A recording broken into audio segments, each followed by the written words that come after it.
नमस्कार दोस्तों, मैं कोरोना सर्वाइवर हिमांशु शेखर।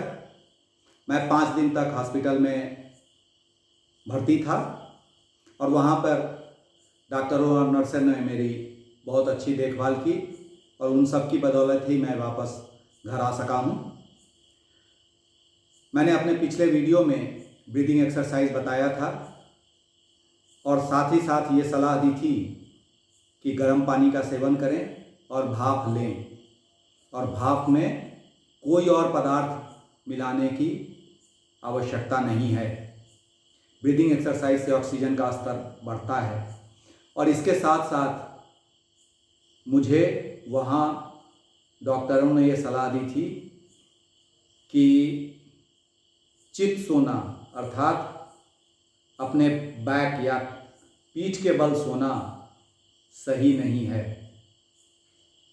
और इस दौरान सबसे अच्छा ये होगा अगर हम पेट के बल सोएं, अगर हम पट सोएं, पेट के बल सोएं, जिसको उन्होंने पॉन पोस्चर का नाम दिया था। उन्होंने बताया था कि पॉन पोस्चर में ही सोइए, और अगर आपको उस तरह सोने में दिक्कत हो, अगर आप बहुत देर तक उस तरह से सो रहे हैं, तो आप करवट सो सकते हैं। चित सोना या पीठ के बल सोना अवॉइड कीजिए, अगर न सोते हो तो अच्छा है। तो उन्होंने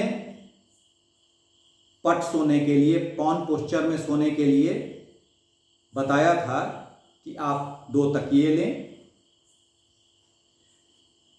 और अपनी छाती के आसपास उसको रखें, और जिससे आपका सर बिस्तर पर टिके लेकिन छाती थोड़ी ऊपर हो। इस पोस्चर में सोने से भी ऑक्सीजन का स्तर बढ़ता हुआ पाया गया है, और मैंने खुद इसे महसूस किया है। और लगातार SpO2 मशीन, जो ऑक्सीमीटर होता है, जो हम घर पर अब रखने लगे हैं, उस पर हमने ये देखा है कि ऑक्सीजन का स्तर, SpO2 का स्तर आसानी से निर्धारित स्तर तक पहुंचाया जा सकता है, 95 के ऊपर पहुंचाया जा सकता है। तो उन्होंने सोने की जो सलाह दी थी उसमें बताया था कि छाती तकिए पर रखिए और सर नीचे टिकाकर इस तरह सोने की सलाह उन्होंने दी थी। और ये सोने का पोस्चर उन्होंने बताया था कि ये सबसे अच्छा पोस्चर है और इससे ऑक्सीजन का स्तर जरूर बढ़ेगा, और मेरा बढ़ा था। मैं सिर्फ अपनी एक्सपीरियंसेस, अपने अनुभव आप लोगों के साथ साझा कर रहा हूं, और जब मैं वार्ड में था तो वहां पर मास्क की कोई ज़रूरत नहीं रहती थी।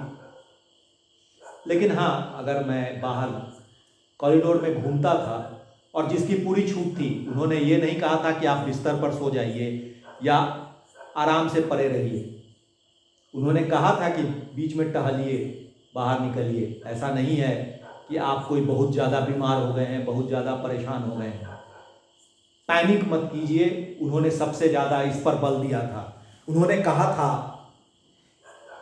कि आप अगर पैनिक होते हैं तो फिर आप दोबारा यहाँ आएंगे। इसलिए मैं फिर आप सबसे गुजारिश करता हूँ कि पैनिक मत होइए, आराम से सोइए, और सोने के लिए इस पॉन पोस्चर का उपयोग कीजिए। साथ साथ मैंने जो पहले आपको ब्रीदिंग एक्सरसाइजेस बताए थे उस पर ध्यान दीजिए। और अगर आप पॉन पोस्चर में बहुत देर तक सोते सोते आपके दर्द हो रहा है या उस पोस्चर में आप नहीं सो पा रहे हैं, तो करवट सोने पर ध्यान दीजिए, चित सोना अवॉइड कीजिए। तो इस वीडियो में इतना ही। मैं फिर आप सबके लिए मंगल कामना करता हूँ और उम्मीद करता हूँ कि मेरी इन सलाहों से आपका कुछ भला होगा। धन्यवाद दोस्तों।